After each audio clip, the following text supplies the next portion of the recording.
nunca deixamos de fazer com que a nossa linha editorial privilegiasse também a defesa das minorias, a defesa daquelas pessoas que não têm voz, a defesa daquelas pessoas que não têm um palanque, a defesa daquelas pessoas relegadas às vezes ao anonimato, mas de suma importância para a comunidade, de suma importância para as liberdades, de suma importância para a defesa de uma vida melhor para o cidadão, para o munícipe, para o contribuinte. Então gostaria de deixar bem claro isso aqui hoje. Você que está aí no seu bairro, você que às vezes é trabalhador simples, humilde, que não tem acesso a um político, que não tem acesso ao fórum, que não tem acesso a uma prefeitura, que nunca viu na sua vida, a não ser na propaganda eleitoral, um deputado. E eu pergunto, aliás, cadê os deputados? Marília tem deputado? Tem deputado agora em 2010, quando for bater na sua porta. Aí sim, a pessoa humilde é lembrada. Aí sim, aquela pessoa anônima é lembrada. E essas pessoas é que fazem invariavelmente o êxito de uma sociedade. E dentro desse nível que eu estou colocando aqui, você tem que lembrar que a minoria também deve ser defendida. E qual que é a minoria? A minoria é aquela pessoa que não tem acesso, cujo acesso é limitado. Limitado não porque ela esteja de braços cruzados, não porque a pessoa esteja literalmente omissa, é que não tem voz e quando a tem, não consegue ser ouvido. Como assim, José Orcílio? Simples. A pessoa não tem voz, às vezes, quando procura um posto de saúde na periferia. Por quê? Porque não é atendida, porque o médico não está lá, porque entrou numa fila de espera.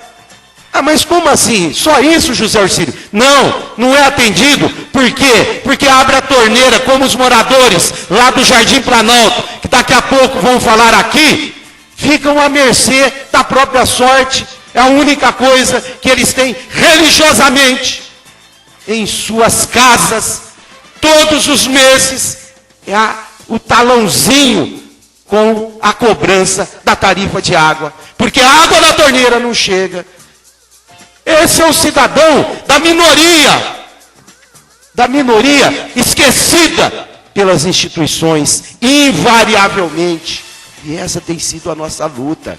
A luta para mobilizar, a luta para estimular os representantes, os líderes ou as instituições, estimular para que esse conjunto de forças possam dar mais atenção para essa sociedade civil, dar mais atenção para as necessidades, sim, da maioria, sim, da coletividade, mas sim dessa minoria que faz o seu dia a dia com a sua simplicidade.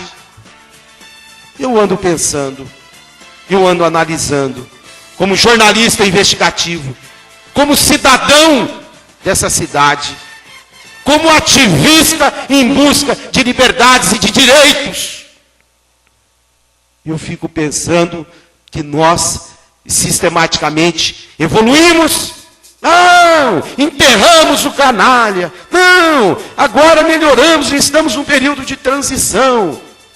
Aí, eu pergunto, e daí? O que tem melhorado na vida das pessoas que fazem verdadeiramente do seu dia a arte de sobreviver? E a arte de sobreviver hoje é difícil. A arte de sobreviver hoje requer paciência, requer, às vezes, energia que nem sabemos de onde atiramos. Por quê? Porque nós ficamos à mercê das coisas, das pessoas, das instituições. E o que nós estamos tendo de retorno? Onde nós estamos sendo ouvidos? Onde as nossas coisas e causas estão evoluindo? São raros os casos. São poucas as situações. Eu me coloco sempre, não na frente desse microfone, não única e exclusivamente nas páginas do jornal diário, ou exclusivamente nos locais públicos onde eu frequento. Eu me coloco a pensar sempre como cidadão comum. Se eu fosse um cidadão comum, se eu não tivesse a obrigação e o direito de ser jornalista, de ser ativista, se eu fosse um cidadão comum, se eu fosse um bancário, como é que o bancário vive hoje? Se eu fosse um comerciário, como é o comerciário vive hoje? Se eu fosse um metalúrgico, se eu fosse um pedreiro, se eu fosse um médico, um advogado, uma pessoa comum do povo, com a sua importância na família, a sua importância na comunidade, mas limitado ao seu dia a dia. Como é que seria? E aí eu me coloco no lugar de cada cidadão, independentemente da sua faixa salarial, do seu nível socioeconômico, do seu nível intelectual. O cidadão comum está desprotegido. O cidadão comum está abandonado pelas instituições, pelos homens públicos, pela gestão pública. O cidadão comum não tem a quem recorrer.